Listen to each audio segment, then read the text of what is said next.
There's nothing more pure or great than childlike faith. In fact, Jesus said himself that if a person would come like a child, that's the person that enters into the kingdom of heaven. How many people have had great childlike faith? They've grown up in church possibly, went to church programs, Sunday school, you name it. But there comes a time in life where they have to decide, is this something I really believe?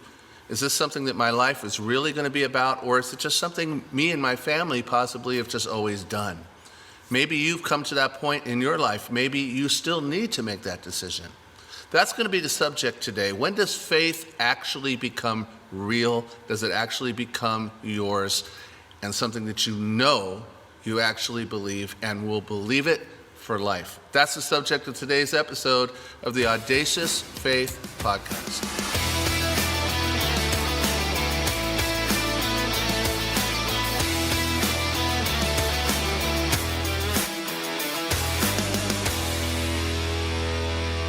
Welcome back to the podcast. This is actually episode 39, and we've had a great run so far this year, talking to a lot of wonderful people, learning about their stories. Today will be no exception to that. In fact, I'm excited about the guests that I have with me.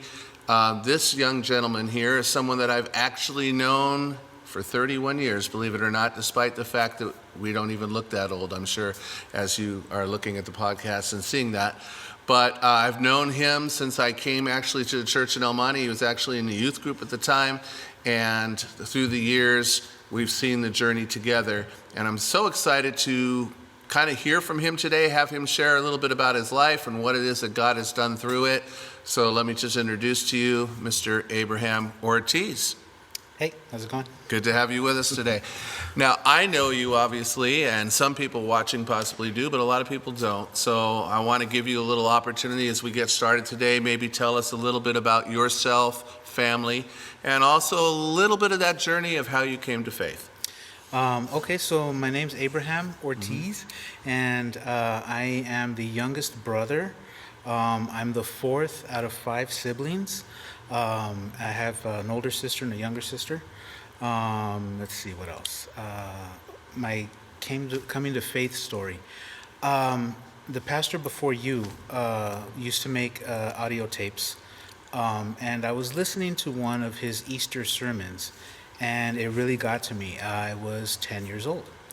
And so around that time, I decided to make that profession of faith. I was backstage here, and I was led to Christ by one of the deacons there, a man by the name of Dick Simon, I believe. Okay. I've been a Christian ever since. I waited till about I was 14 before I became baptized. Okay. No particular reason that I can think of, that I can remember off the top of my head. It's just kind of the way I did things then. And then this has been the only church I've ever gone to and been a member of. I visited other churches, but this is my home church. It's your home, so it's where you've been all that time. So before I even got here, you've been here. Was it all your life? I mean, did you start right at the beginning? My parents and my family were coming to this church, First Baptist Church of El Monte, before I was born. Awesome. And the name that you mentioned, I know that name, although I don't think I ever met him. I think he was gone by the time that I got here. So wonderful. So that legacy that kind of lives on, him being able to share with you, being there at the right. And the tape ministry, those are the days when now we have videos and we have all of this and everything's digitized. But yes, there were so many churches that had those tape ministries, and what a great impact they had, especially for people. So you grew up in church, as you just mentioned. Yes. And a lot of people watching this maybe have had that common journey. One of the things that often happens is that there's a point where this is just what you do, but then a struggle comes. Maybe a time of questioning, maybe a time of searching. Some people try to really venture out. Did you have some of that? I think you did, some of that journey in life. And maybe explain, because I think some people might relate to that, kind of what you went through and how faith had to become solidified as you searched. Yeah. Well, thanks to you. I remember when you became our youth pastor and were co-pastoring here. Um, when it came close to my graduation time from high school, we had lunch over at Shakey's, and you were really hopeful and expectant, and trying to convince me that I should pursue a career in the ministry and to go to a Bible college. And I had a good friend of mine as well, also, I don't want to say pressuring me, but it kind of felt like that at the time, Okay. to do that as well. Um, Honestly, I felt unworthy of such a high calling. I thought that it would be too risky for the people looking up to me and following me should I fail them in some way, shape, or form. And so I didn't want that on my head. I didn't want to make God look bad, And so during this whole time, since grade school through middle school and high school, I was playing music. And so at the time, I decided, you know what? No, I'm going to go to college for music. And so I went to a local community college, and I spent a bunch of time there learning the ins and outs of the music industry instead. And it was, in my opinion, I think a safer choice. I wouldn't necessarily potentially, lead someone astray or be a stumbling block to somebody, At least that's what I thought at the time. Okay. So that was kind of a little bit of a struggle. There was a pull from two different people in one direction, but you didn't feel led that way. Now, looking back in hindsight, because we all learn over the course of time, if we were to have that same conversation, knowing what I know now, not just in regards to you, but anybody, and go back in time to that time, I probably wouldn't have come at it quite the same way, because I see things differently now often than I did back then as well. So there is that journey that I think we all go through. But you remember that. I do remember that conversation. I didn't quite remember that it was Shakey's until you just mentioned it right now, and now I can kind of picture it.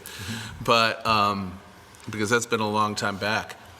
So there was that journey. Did you feel as you were going towards music, because you mentioned feeling unworthy, and some very vital things that you said there was you didn't want to make God look bad, which I think is a very correct fear. We should all have that reverence as far as not wanting to fail God in that way, and you didn't want to let people down in that particular way. Why do you think? I mean, some people just don't care. Why do you think that was so important to you, to not mess up in those ways? In hindsight, I probably still would have made the same decision. Because now as I've gotten older and I've studied more Bible, I realized that the formal Christian education and the formal title is basically superfluous. Okay. Not useless. Don't get me wrong. But God doesn't need those things to be able to use you. I would agree with you. And it opened up an opportunity for a completely different type of ministry that is not being a pastor. Okay? I believe it's in, is it Galatians? That has the fivefold ministry. He gave some to be apostles and evangelists and pastors and teachers and preachers and prophets. Right. And so there's different spiritual gifts that people can be gifted with. The one that I finally settled on, there really is no formal school that teaches you how to do this. It's really born of this seeking after God, this wanting to know. From the time I was 19 to the time I was 26, I very rarely came to church. I did shy away from it sometimes, and you always mentioned that, the times I would show up, I would look very guilty and very hangdog about me, and I wouldn't stick around, and so yeah, I was indulging myself quite a bit when I was in college. I wanted to see what it was all about. I wanted to experience it. I wanted, and I found out a lot of things about myself that I thought were, I guess, I don't know how to say it, that were like unique to me or something like that, or Okay. that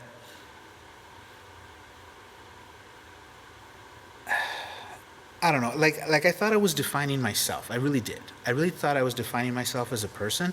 Okay. But then on one of the last camping trips I went with our family, I took along a Bible and a Bible commentary. What are the blue ones called? It's not Unger's, it's the other one.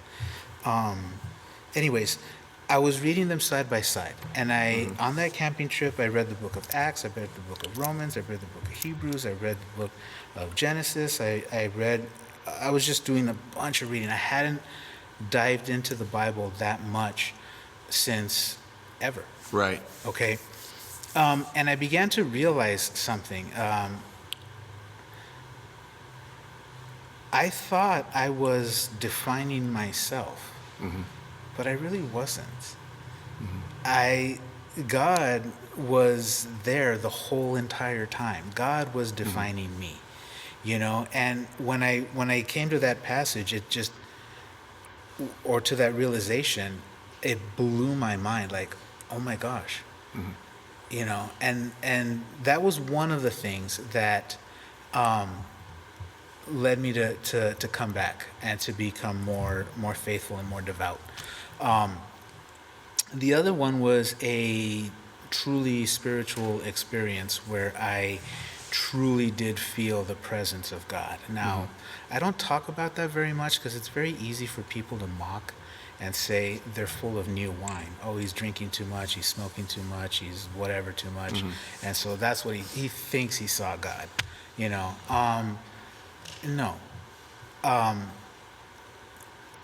The way the Bible phrases it, when God introduces himself to Moses, I am that I am, it was that knowledge. I know that he was there, that he was real, that he was holding me in the palm of his hand and he could see me. I felt his intense love for me. I felt all of that all at once, and it was overwhelming. I was almost paralyzed in the chair I was sitting in, tears streaming down my face. I'm looking up at the porch ceiling. I don't hear voices. There's no flashing lights. There's none of that. Right. There's just this overwhelming presence, and like this. The best I've described it to a few other people before. Imagine getting a bear hug, but like on a cellular level. Every single one of the cells in your body is getting a bear hug from God. I words fail me. Like Right. That's the closest thing like I could imagine. To the point where finally I said, God, please stop. I was gonna burst. But I knew that I knew. Right. And it was shortly thereafter that I went on that camping trip and I started reading and just devouring and just like, filling my mind up with all this stuff, to get to know God a little bit better, not as intensely, Right. something I could manage. Yeah. But yeah, that was definitely a huge experience that has kept me believing no matter what. Now, some people, as you mentioned, would even be tempted to not believe what you just said, Right. or maybe even think you're crazy. I Religious will like add. that. I will add to this, though. I totally don't think you're crazy. Thank you. And the reason for that is because, and this is actually, as you shared that story, is actually the first time I've heard something very similar to what happened to me in a dream, probably about 4 or 5 years ago, where I had a very similar feeling. And when I woke up, and it was a feeling of just total, like God was just wrapped around you, and there was complete comfort, and there was no tension, there was nothing. And when I woke up from that, you know how most people, when they wake up from a dream, then they go about their business, and it just quickly is forgotten? And it was almost like God was saying, wait a minute, don't forget what you just, and if you would give yourself to me, you would have the chance of feeling that more often. Yeah. You know, so I don't think you're crazy at all. In fact, that's what came to my head as soon as you started sharing that. What you were sharing is the first time I've actually heard anyone else say that. Okay. So very, very cool. Now, Either that or we're both crazy. well, and some people would say that's true too, and you know, that's fine. That's fine. One of the strong points that you have is you are a person that does like to study the Word. You already mentioned that. You went on a camping trip, and the first thing you're doing, you dove through the book of Acts and other places like that. That's something you still like to do. A lot of times, you know, when other people are just daydreaming off, you'll be in the Bible, you'll be looking at something, you'll be cross-referencing something. A lot of people that have grown up in church, been in it all their life, they get things confused. There's something called truth and there's something called tradition. And for many people, they can't decipher the two. I'm thinking that probably in your journey along the way, you discovered, hey, wait a minute. I mean, you had a very traditional background here. Some of it's true, it's not as untrue, but some of it, maybe it's just what we've always been told. I mean, did you kind of discover some of that along the way? A lot. And I've had to pay the price of discovering that with some of my popularity.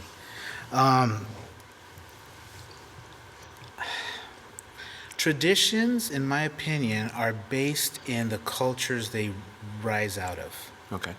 I play tuba for the Portuguese, and they have their own folkloric dances, and they have their own style of music, and they have their own things, and they take their kids to Portuguese school so they learn how to speak Portuguese, and they maintain their culture here in America. Okay. Okay. Tradition. Okay. Church traditions that rise out of here. Now, I want to, when you sent me this question, I thought about it, and I was like, you know what? Which ones? Because my church experience is pretty narrow, seeing as how I've only ever come to this one. And I visited others, and there's some similarities, but there's some differences, you know. But like, what's tradition and what's truth, what's biblically found and what's something we do, you know, that's, I don't know. I related particular to people that I encounter, and like mostly in ways of thinking. The American brand of Christianity is a little different, and in my opinion, a little incomplete. Okay. If you were to look at the entire Bible and read everything, a lot of the stuff that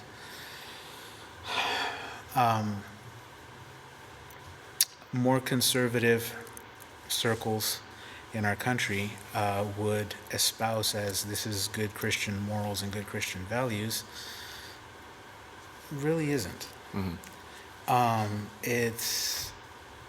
It's designed to, it can be misused to create exclusivity, to create fear, I guess. Yeah, it's very different. Most recently, it reared its head in the last or the penultimate political election when Trump became president, and all these evangelicals came out of the woodwork, and I was just shocked by the visceral, like, just if militancy, that was the word I was thinking. I was like, oh my gosh, the militancy with which they held the gospel, and or anything else. And I was just like, this cannot be the way. This is. I'm not hearing a lot of love here. I'm hearing a little loud sound, clanging cymbal here. Is what I'm hearing. So I don't want to insult people, because a lot of these things are comforting. Traditions are comforting. It's the same old shoe.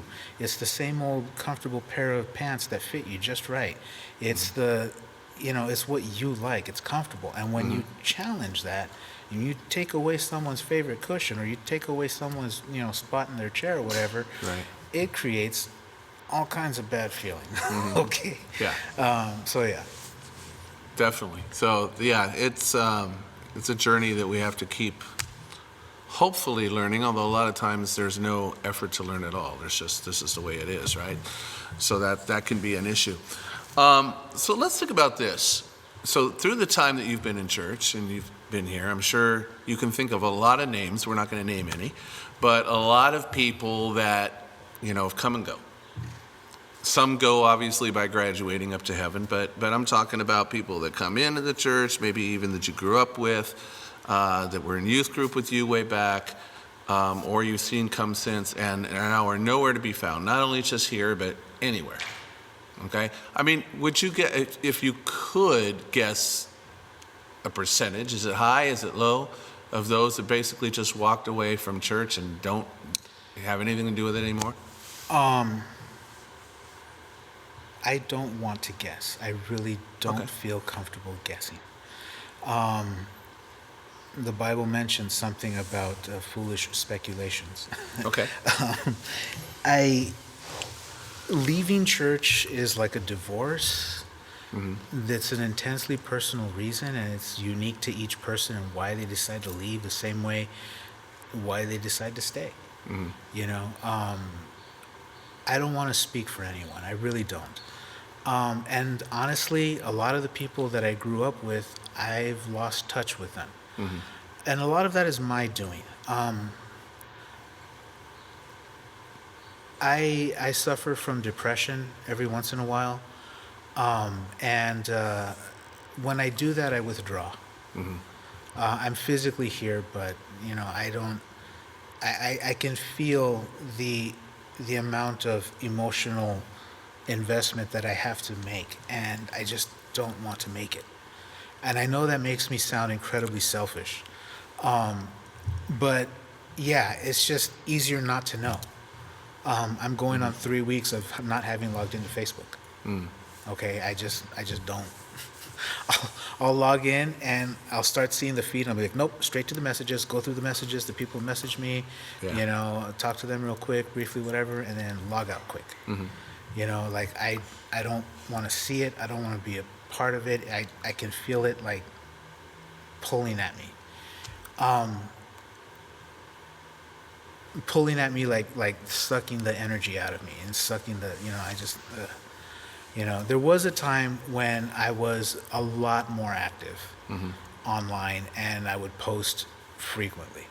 Okay, and there was a time when I was in a band and I used the social media as a way to advertise, my gigs and things like that, But yeah, lately I just don't.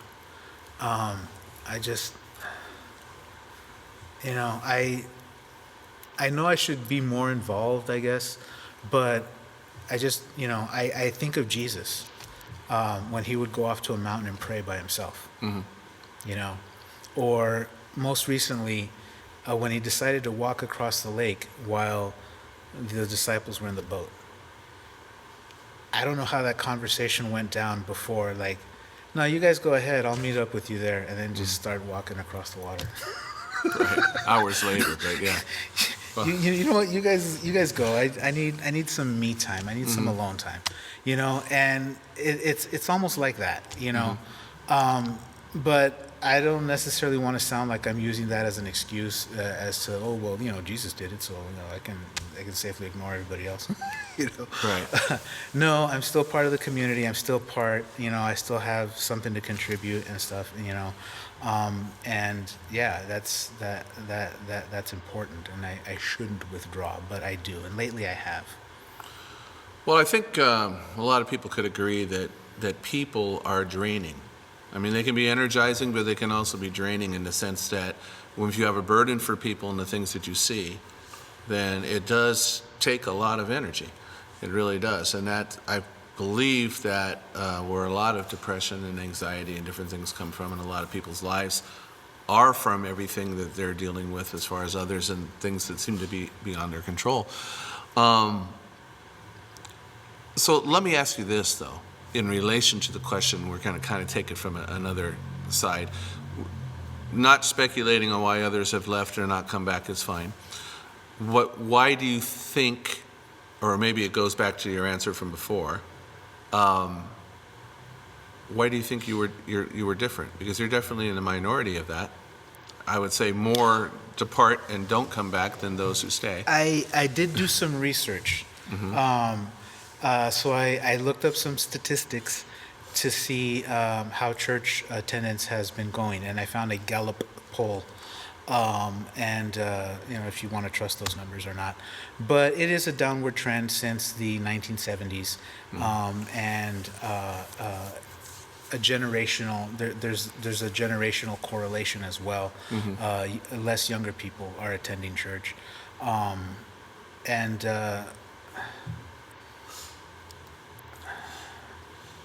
was scouring that to find the reason why. Yeah. But all they do is present facts. Yeah. It's this much. It's just and statistics. In this demographic, yeah. It's that much. And this demographic is just, so why? I can definitely tell you why I left, but then came back. Mm-hmm. I can tell you that in broad general terms, it is a crisis of faith. It is a crisis of conscience. What the particular details are involved that bring it about is different for each individual person. And like I said, I've lost touch with some of the people that I went to church with. If you're thinking of someone specifically why they don't come to church, I wouldn't know. I couldn't tell you. Right. Or why they stopped coming to church and they haven't come back, I really couldn't tell you. And would they even watch this podcast? I couldn't tell you. Probably not. Yeah. If there's a burden for a particular person as to why you don't see them, I would now just go straight to that person and be like, hey, what's up? What happened? Yeah. And this is touching on something we might talk about, later, but I do this with my students quite a bit, when they're looking out of sorts, when they're angry or depressed or, just out, what's wrong? Mm-hmm. Talk to me, and sometimes they open up and sometimes they don't. But making that approach and making that effort to find out what it is, at the very least shows you care. Sure. It's definitely some type of conscience crisis or faith crisis that tears a person away. So let's do a little shift right now. You already mentioned the workplace, which is awesome. You've been at Rosemead High School now for how many years? I started in 2003, so 19 years this May. 19 years. That's fantastic. Does it seem that long, or does it seem like it's flown by? It depends on the day. Yeah, exactly. And this might be one of those, right? But and every day is different. Yeah. Now, you've been working with a variety of students over the course of this time, both in the classroom. Also, you've done some coaching in baseball and those types of things. And you've been involved, of course, in a lot of student activities. You've been supervising during a lot of those social events that they have in school as well during the course of the time, football games, dances, you name it. All right. What have you seen? I mean, as far as influence is concerned, I know this is something you take very seriously, and you should. This is a place where God has put you. You definitely have a sense of purpose in that. How do you approach that as far as why you feel God has you there for students? You remember the conversation that Jesus had with Peter on the edge of the lake after he rose from the dead? Yes. And he asks him 3 times, "Do you love me?" Mm-hmm. And then Peter answers, and we always focus on Peter's answers.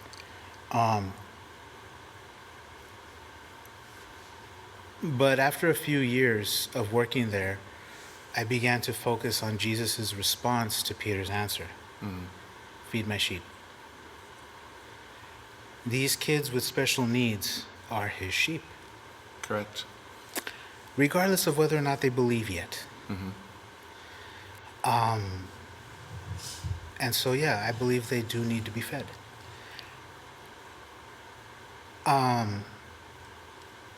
This is the part where I get really nervous because I don't want to sound like a religious nut job. And whoever might be watching this, I know that we're friends with some people that actually we work with. Mm-hmm.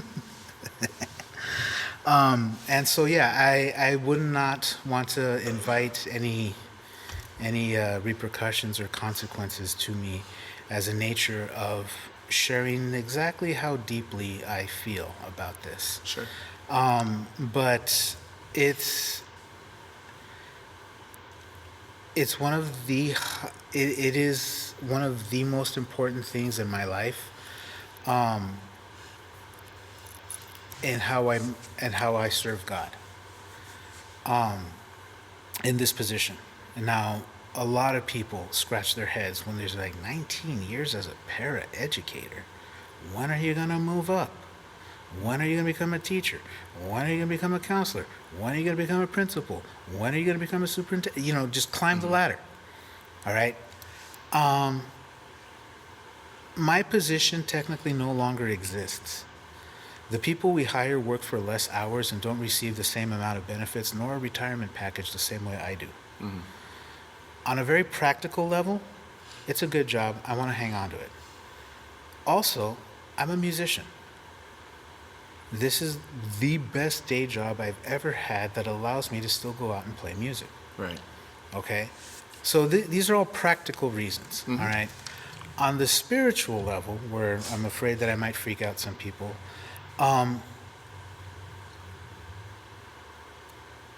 as I've grown in my faith and learned more about my ministry,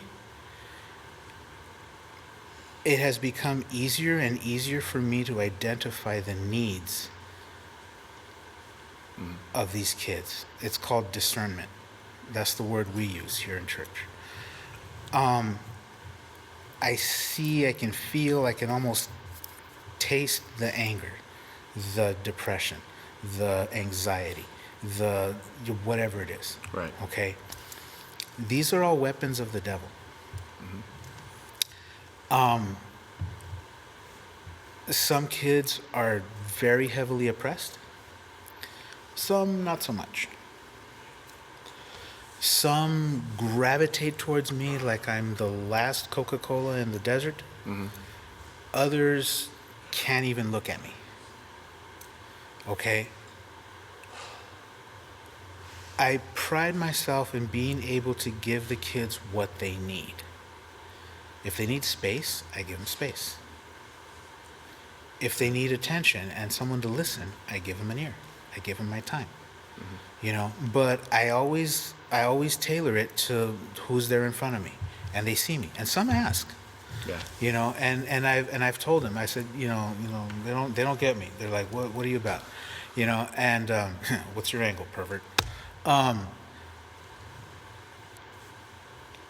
I'll tell them, you know, Mr. Ortiz is friendly, but we don't have to be friends.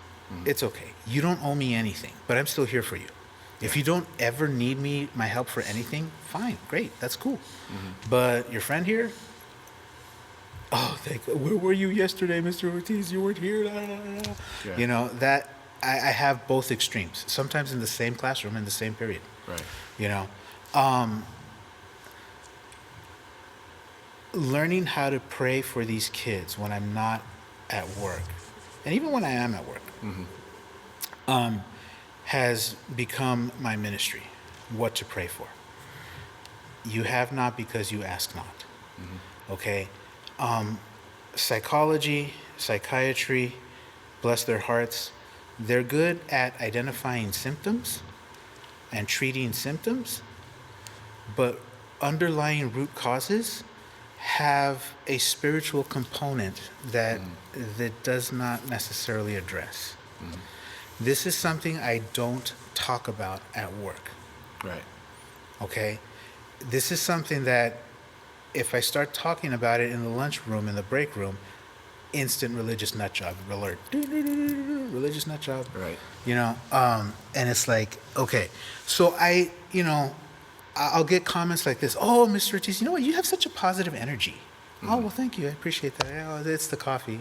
Yeah. And of course, my coffee cup says, all I need is a little bit of coffee and a whole lot of Jesus. Yeah. If they've noticed that, then whatever. But it's there. It's subtle. The ring I play with, it's this one. It's got a name. I forgot what it is. But for me, it symbolizes the Trinity. Okay. God the Father, God the Son, God the Holy Spirit. Each one is its own individual ring. Each one is inextricably linked to the other, and they just form one.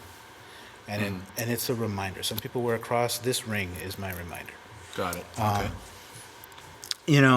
And so, yeah, just over the years, being able to give the kids what they need. Some of the ones that don't even want to look at me or talk to me when we first meet, by the end of the semester, by the end of the year, maybe by the end of the second or third year, they finally come around and start talking and they're ready and they're, whatever. A lot of it goes to what their friends say about me. This is all stuff I don't really have control over. I am who I am to everybody. Right. And take it or leave it. This is Mr. Ortiz, so yeah, but just being able to give the kids what they need and being able to sense. And of course that's all Holy Spirit. Right. That's the Holy Spirit in me, helping me identify their problem. Now, the other part of that, and this is the part that makes people look twice and feel funny around me, is that as Christians, we become Holy Spirit hotspots. Like a Wi-Fi hotspot has a 30-foot field of, radius. We have something like that. We were reading a book written by Bob Goff, and he used a phrase, put people in the blast radius of your love. And I like that analogy because, wherever you go, there you are, and there the Holy Spirit is with you. And it's going to have an effect. The ones that gravitate to me, are seeking after that love. The ones who stay away from it, well, I don't know. Something's in them that's telling them, you need to stay away from that guy. Yeah. Because who knows? Maybe they might be oppressed or afflicted or even straight up possessed. And so that is why I see my job being there so important. And I'm the lowest ranking employee that works in a classroom at the lowest pay scale with the highest amount of contact with students. Okay? And yet I'm still not starving to death, as you can easily see. Okay? You went there. I did not. God provides. God has taken care of me. Right. I'm not worried about that. I'm so beyond, what I term the rat race. I'm so beyond climbing that ladder. I'm so beyond that because that's not where the ministry is for me. Right. Okay, I'm not going to say everybody needs to be like me. No. This is my story. This is what's happened to me. I most definitely wouldn't say be like me because I've been through some stuff that I don't wish on anybody. Okay? And yes, this ministry, you start going about praying for people that they be set free from the things that afflict them. Satan's not going to like that, and he's going to come after you on every single level and in every single circle of people that you hang out with. Sure. Okay? You put a target on your back, literally, when you start doing this kind of work, this kind of ministry. So that's the other reason why I don't really talk about it. I know in your Right. sermons sometimes you say, "Oh, we're not secret agents and this and that." Well, I kind of am. Well, there's a balance to that, and having also worked in school in a coaching position, like, so I totally relate, and part of the reason I still do that, and I don't go in saying, hey, by the way, I'm coaching girls basketball. By the way, just so y'all know, I'm a pastor. Right. I don't ever even say that. Right. Now they end up finding out, some of them. Right. But I think what you're touching on is very important, and that is, how do you treat students? How do you show consideration? How do you show concern? How do you show love? Right. All the qualities we're supposed to show. Right. And then when they see how you are, they wonder why you're that way. Yes. That's what opens. It has to be genuine. Okay. Even. And I know I'm not an evangelist. I'm just not. I freak people out if I approach them randomly. I try to be nice. totally I try hear to you. be friendly. I totally try to hear be, have a Yeah. pleasant expression on my face. Boom, and they're gone. Right. So for me, it has to be more the prayer warrior mode, wherein I see something and I'll pray for them.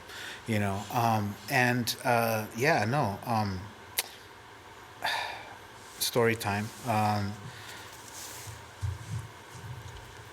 There was a student, we're reading Mark Twain, and Mark Twain, Samuel Clemens, was an atheist. And so it comes through in his writing. Yes. And so if you read the book, Huckleberry Finn and Tom Sawyer, in my opinion, are Mark Twain.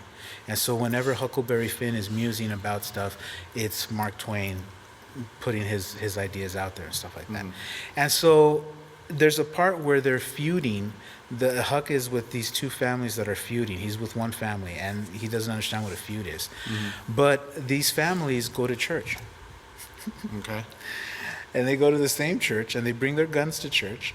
Okay. And they'll set their guns on the side, or they'll set the guns in between their legs while the pastor's preaching a fiery sermon about brotherly love, And so Clemens is writing about the whole futility of it. Huck doesn't see any point to it. Like And a lot of atheists are like that because they see that contradictory behavior. Right. All right. And so it sparked a question, and a student asked the teacher that I work with, "When's the last time you went to church?" And he was like, "Well, not even Easter or Christmas. It's been a while." Blah, blah, blah. Okay. And so she turns and asks me the same question to me, and I said, "Sunday," and she's like, "That's my guy right there." Because some students are. Right. And some students are there, and they're like, that. And once again, my coffee cup, the one that says, "All I need is a little bit of coffee and a whole lot of Jesus." It's there on my desk. Right. And like the kids that like to hang out with me and come talk to me and stuff like that, like kids do, they'll just pick up random things and off your desk and stuff. What's this? What's that? Type of stuff. And they see my coffee cup. It's there. Right. So yeah, some of them, come with their satanic symbols on their T-shirts and everything like that as well. I don't give them a big old sermon and like, "What are you doing that?" They'll even tell me about how their moms are telling them that. Okay, so the evangelizing part that I do is on a much more subtle level because I don't, I just don't just blurt it out and say it wherever I go. Right. But that was funny. There's definite doors of opportunity that God opens up to me every so often, and I'll do that. After a particularly rough period with some problem students, I'll be talking with the teacher and helping him, wrap his head about how we should handle these kids or whatever, this and that. And sometimes he can be very pessimistic about their prospects. Okay. Well, I'm the one who prays for miracles, and I'm the one who believes in miracles. So that's giving me opportunity to say to him, well, that's the stuff I pray about, because if you think about that kid, it's going to take a flipping miracle to get him to do his work and show up on time and whatever, And so in those ways I've been able to share the fact that, it's my faith. Or he'll ask me straight up, "What are you doing tonight?" "Oh, I got a Bible study." Okay. But I won't push it any further than Right. that. Right. So yeah. Awesome. So it's just that presence being there, that consistency, then people start to wonder why you are the way you are. It eventually happens, right? And that's the great opportunity that we get. Let's shift a little bit to something else that some people would relate to. A lot of people go through this at some point finally in their lives. Here you grew up in church. You were brought to church from the time you were in the crib. It was something that was important to your family. Of course, parents, they get older. And it's just inevitable, right? Mm-hmm. And eventually,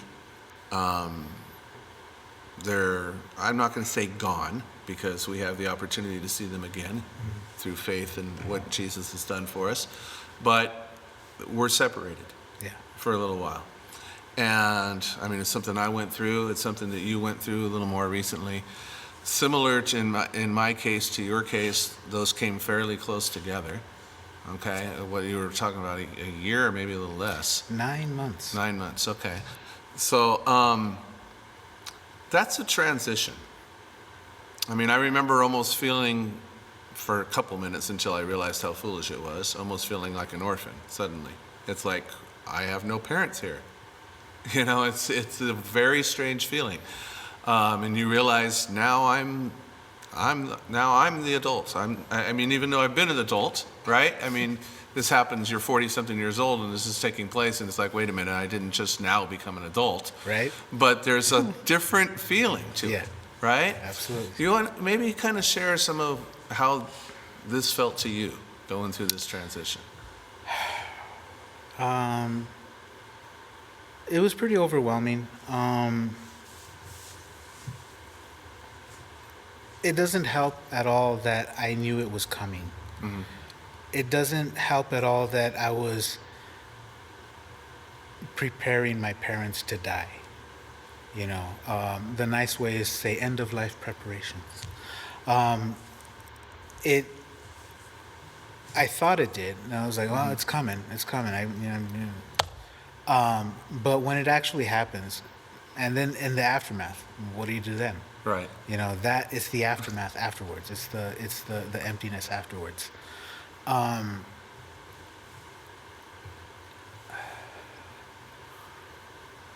When my mom had her aneurysm, it took my dad completely by surprise. My dad is a very prolific writer, was a very prolific writer, and some of the best work he ever did was his poetry. And he had written one that was basically instructions to my mom on what to do after his death. Okay.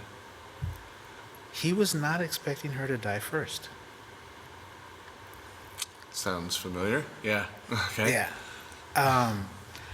And so he suffered a lot. He was very, very depressed those 9 months. Mm-hmm. He'd try to work things up, and he'd try, keep things going and whatnot, but he was struggling very, very hard. Mm-hmm.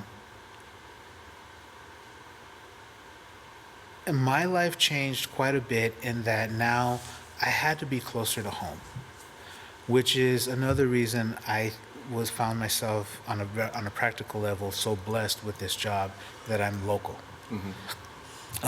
Also, my siblings, they've all moved out of the area. They're all in very far places. I'm the only one who stayed local, and I saw that coming. They're going to need help.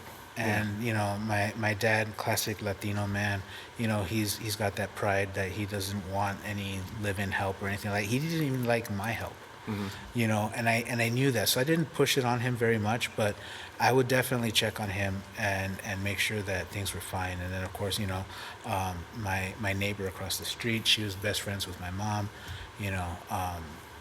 She's been great. She's been a great help. It changed my life a lot. I had to, on another level, stop living for myself. As it is, staying at this entry level job for years and years on end has been not living for myself. I'm not climbing the ladder because I'm not doing this for me. Yeah. I'm doing this for the kids. And then now I'm cutting back on how many bands I play in, and how often I go out and do stuff because I need to stay close to home in case my dad needs me. And so you stop living for yourself. And that was like the biggest change for me in helping him get ready to move on, pass on, whatever phrase you want to use. Yeah. And then when that happens, I mean, in his case, he had some other complications, but then he ended up getting COVID as well, right? Yeah. Which kind of was the straw of it. He was done. He let himself. In my opinion, from what I saw, he was just so tired. And he didn't want to anymore. He was done.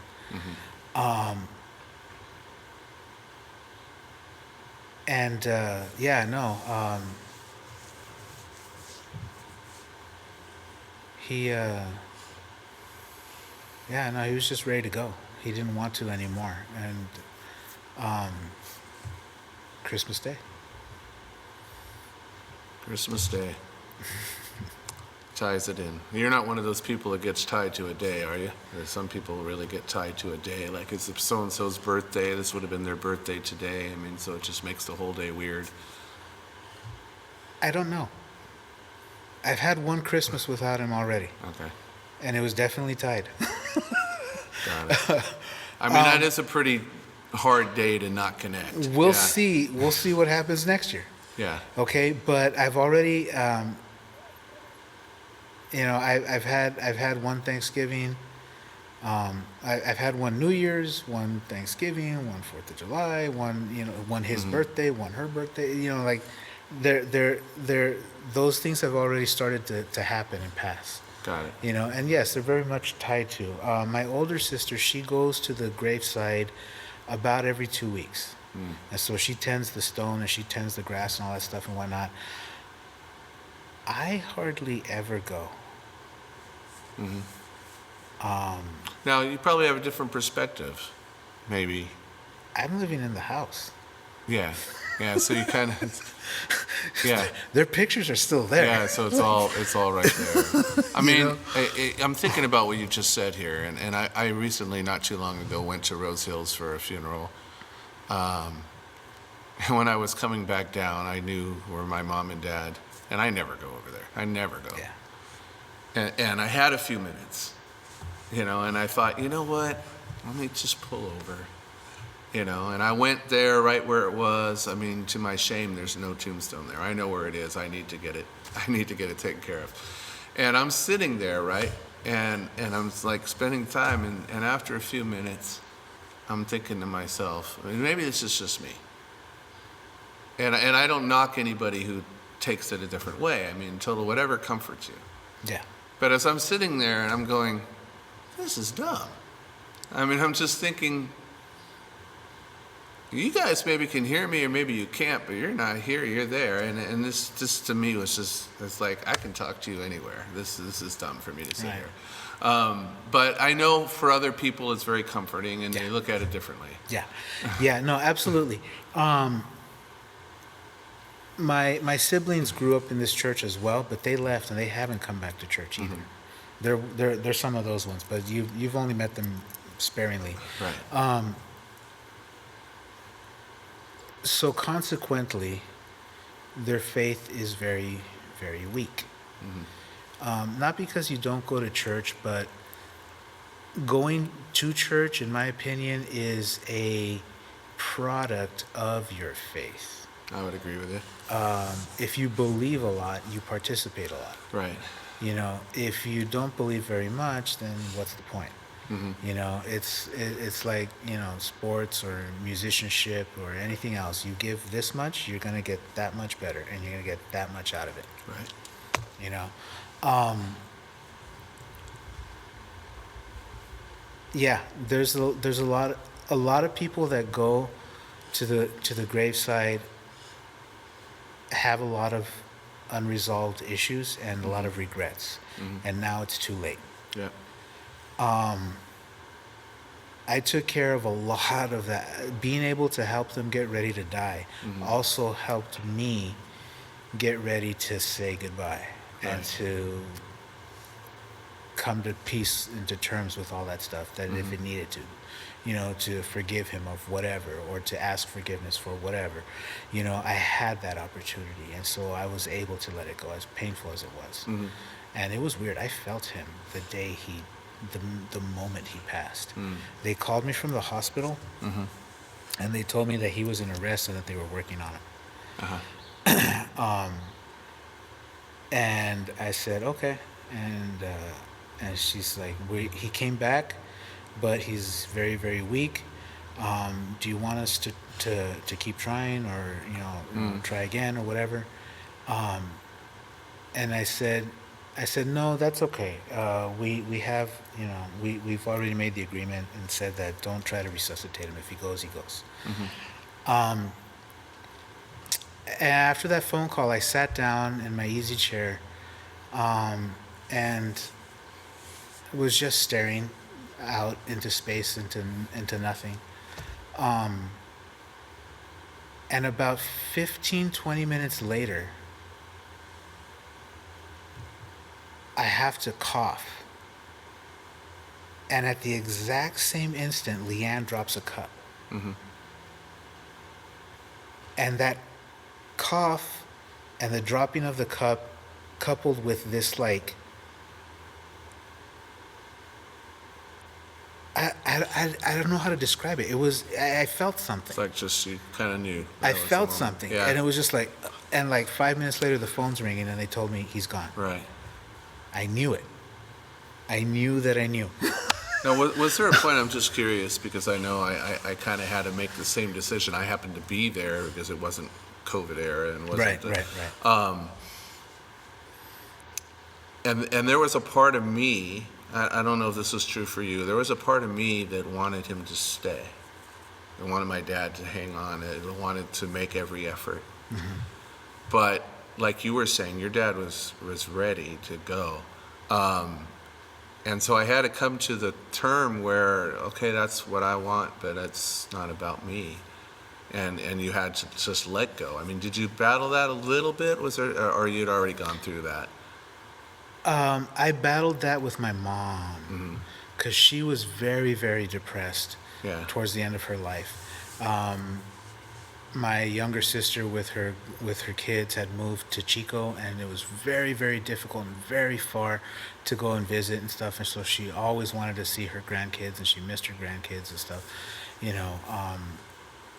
And that hurt her a lot. And with her, I struggled quite a bit, and it hurt me even before. Like, I would take her out for walks, and we'd go walk in the riverbed, you know, and we'd talk about stuff, and she would tell me, you know. I was like, Mom, I go, you realize you're making us watch your slow suicide, you know. And she, you know, she didn't care. She was done, you know. So yeah, with her, I did struggle quite a bit. Well, you knew, though, that it also was going to be very hard on your dad as well. Yeah. With her gone. So in his case, it was more, he's going to go where, you know. People attached to days, and I just remembered this. December 22nd is their wedding anniversary. That night, I was sleeping over with my dad and my brother at the house, and he had a horrendous night. It was the very next day that he went to the hospital. Yeah.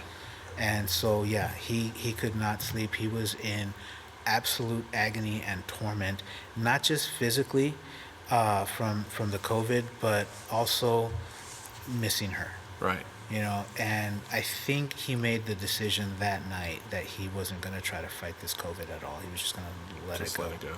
Yeah. And yeah, seeing him suffer that like that too, I was just like, you know, watching him getting loaded into the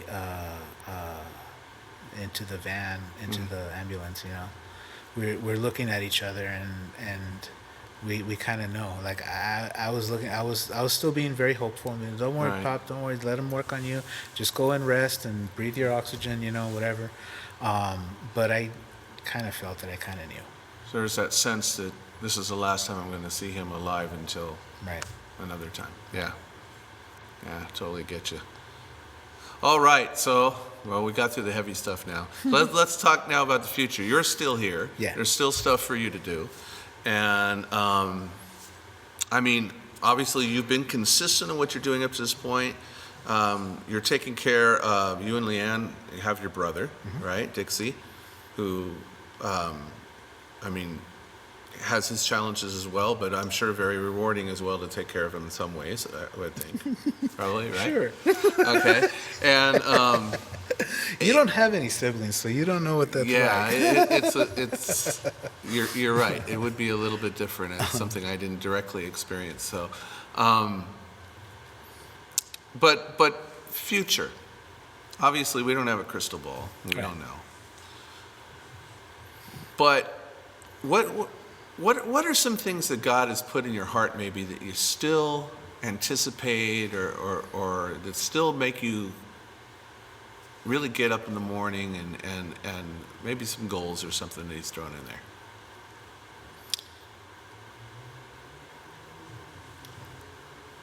I don't know. I'm just living day to day. One of the things that I pride myself on is my flexibility. Okay. I happen to think that that is something that I've been gifted with that makes me incredibly useful to God. Okay. I don't want to leave my job. I see its importance. Right. And even though it's the same subject matter year in and year out, the faces and the personalities and the needs and all that other stuff are different. It's about the people, Okay, not, yeah, not right. the task. Right, exactly. It's a so yeah, there's that aspect of it. I had a very, very bad experience with the music industry, and I don't want to be a professional musician because you have to be gunning for the guy's job next to you while the both of you are kissing up to the producer or the director, but you all have to make beautiful music together, and that asynchronous, like, you know, it just it didn't feel right to me. Okay. I'm more artist than businessman. Okay. And then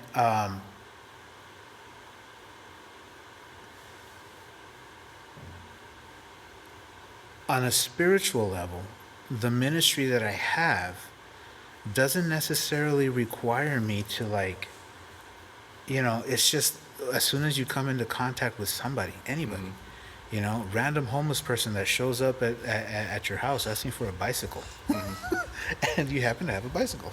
Here you go. You're helping me clear out. Or, you know, random schizophrenic that's being so tormented by his inner demons, you know, trying to order tacos, you know, can I pray for you? You know, I'm not afraid to put my hand on his head and pray for him and give him, in Jesus' name, hopefully enough peace of mind to order tacos. Sure. By the way, the chefs were completely terrified. They were hiding in the back of the kitchen while I was praying for this man. Yeah. And so I had anointed my hand with oil and anointed his head with oil, and I had been praying for him. And so then when I finished with him, I said, "Oh, I hope you feel better and you can get some lunch." And so I turn around to wipe my hands and get a napkin, and I see the two chefs. They're almost huddled together, like hugging each other, like in the back, and they're just like wide-eyed. And I was like, "Hey, can I get some more of the green sauce, please?" And they're like, Mind you, Yeah. that place doesn't open on Sundays anymore. Like, forget this, right? I like what you're saying, though. You're saying, and it's kind of a loaded question what I asked you, because the answer that you gave to it is actually really good, because man makes plans and then God laughs at those plans quite often.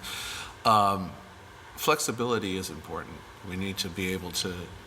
There may be things that he kind of puts in our heart. Maybe, okay, he may want me to. Okay, I'm going to be on the lookout for this opportunity, but at the same time, whatever. I can tell you all about my self-indulgent things that I want to do. Sure, and we all have them. But You know, I want to learn how to ride a motorcycle. I want to get my motorcycle's license. I want to create a model train layout, just like Chuck. things that would just be cool to do. Right, Yeah, but right. those are like that. If it happens, it vanity, happens. vanity. It's all vanity. Right. It doesn't matter. That has no real spiritual impact. In the kingdom of heaven, Right. in God's kingdom, that's immaterial. That's irrelevant. Spiritually speaking, what are my plans? I plan to continue to serve God wherever He needs me to go. Until you're With done. whoever comes Right. in my exactly. And when you're done, he'll say you're done. Yeah. You'll know it. Very good, very good. All right, so let's wrap up with this. It's been a good interview. I've enjoyed the time. I appreciate you being here. We don't know who's going to listen to this or when. Okay, only God knows. And there may be somebody out there right now, maybe they're searching, maybe they have a background in faith, maybe they've heard the truth of God in the past and it's been a long time. Maybe they've struggled. Maybe this is all new to them. Okay, whatever it is. And they're searching. Where is that comfort in life? Where is that peace that I don't seem to have no matter what I try to do? Okay? Just maybe imagine that person, and however God would lay it on your heart, knowing what you know and what God's meant to you in your life and still does, what would you want to share with them as we finish this up? Get informed. And by that I mean read your Bible. If you have a church background, then definitely crack it open. If you're like one of my atheist friends, then I say to him, well, this is my coping mechanism. This is my coping strategy. No, you've gone through some stuff. You have these feelings inside. You need to let it out. You're not letting it out right. I was like, dude, that's how it works. I let it out at night when I get on my knees by my bed and I pray. That's when I let it. That's my therapy. A lot of teachers that I've worked with over the years, and they're also like, you don't get fazed by it. And do you see what that kid is doing? Oh my God. I was like, bro, don't take that home with you, man. Yeah. Now, when I do that, I do it in Jesus' name. They don't. Yeah. And that's why it sticks. Okay? Get informed. You have not because you ask not. All right? Oh, but what is this? I was like, hey, and I've had all those conversations with my friend who's an atheist, and I keep praying for him. I go, it doesn't work for you because you're not really trying.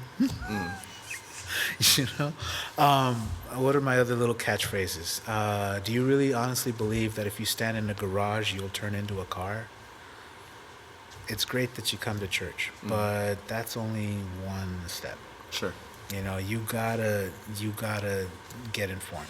Start reading your Bible. Start looking. You don't hear God's voice. You don't have to hear it. You can read it. He's saying everything to you right here. Yeah. And then I give him a warning. Careful though. It's the only book that when you read it, it will read you back. Absolutely. So, yeah. That's true. That's true. All right. Well, thank you so much, Abraham. Appreciate you being here. Thank you. You can find Abraham on social media, even though he's not on there as much, but you can find him if you'd like to contact him. Look him up on Facebook, and I'm sure he'd respond to your message if you want to reach out to him. Eventually. Yes. And this has been our podcast for today. I encourage you, if you have not subscribed yet, please do that. We're trying to raise the awareness of what God has been doing in different people's lives.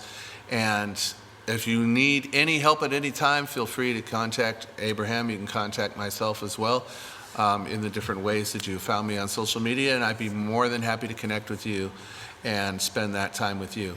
God bless each and every one of you. This has been the Audacious Faith Podcast. Take care now.